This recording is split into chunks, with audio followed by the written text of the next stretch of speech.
Hi, I'm Terry Taylor from Interior Design Business Academy, and I am really happy to tell you that I just finished a podcast with Luann Nigara of Well Designed Home, and I think it came out really well, and I hope you enjoy it. It's all about design fees, and which is a really interesting subject because there's a whole bunch of directions we can go with them. We talked about the relationship of a design fee to how much the client's actually spending on a job, which is very, very important to know.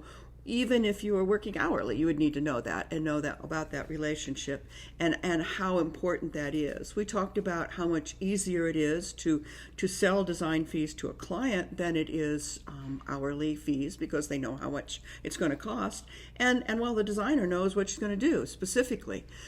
So that leads us into the subject of boundaries. We talked about that a little bit and about how we put those boundaries into that letter of agreement so that we are protected and that we have a little back door as well, so that when the scope changes, as it often does, that you have the ability to write a new letter of agreement or add on some hours or whatever it is you need to do to be paid appropriately.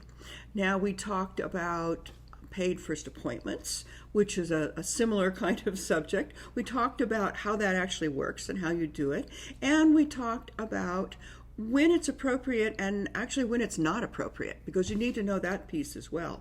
So I think it's a great interview. I really enjoyed it because Luann asks interesting questions. She asks questions that you might ask me, more about like, well, what if the client says this, or what happens when they do that?